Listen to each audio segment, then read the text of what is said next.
আসসালামু আলাইকুম। মাত্র একটা ডিম আর সুজি দিয়ে কম সময়ে তৈরি করে ফেলা যেমন মজার একটা নাস্তা রেসিপি আজকে শেয়ার করছি।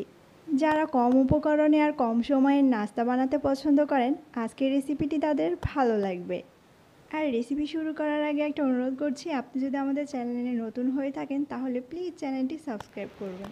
প্রথমেই আমি একটা মিক্সিং বলে নিয়ে নিচ্ছি 1 কাপ পরিমাণে সুজি।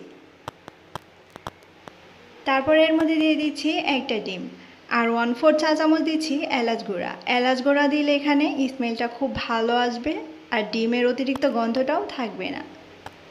স্বাদ মতো লবণ দিয়ে দিয়েছি আর চিনি দিয়ে দিয়েছি 1/3 কাপ। আমি এখানে চিনিটা গুঁড়ো করে নিয়েছি।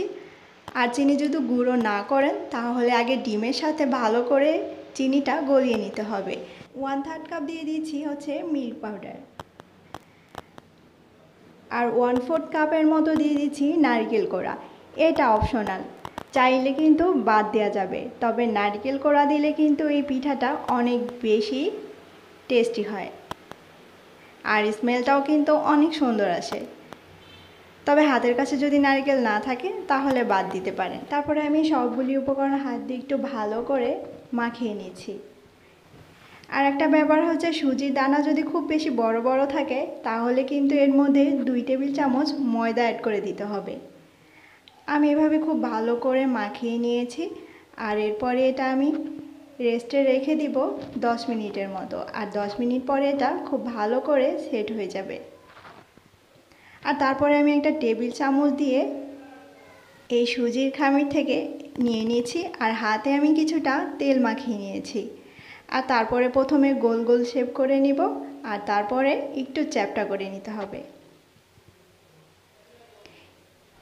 আর আমি একটা ছুরি দিয়ে এভাবে উপর দিয়ে একটু কেটে দিব, তাহলে খুব সুন্দর একটা ডিজাইন হবে। এটা বানিয়ে বেশিক্ষণ না রেখে সঙ্গে সঙ্গে কিন্তু ভেজে নিতে হবে।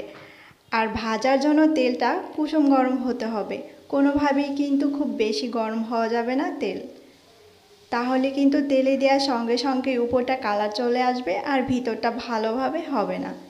একটু সময় নিয়ে অল্প আঁচে ভাজতে হবে, তাহলেই এই সুজির বিস্কুটগুলো অনেক বেশি ক্রিস্পি হবে।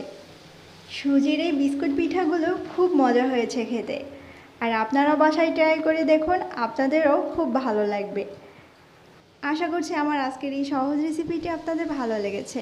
আজ তাহলে এ পর্যন্তই। ভালো থাকবেন সবাই। আল্লাহ হাফেজ।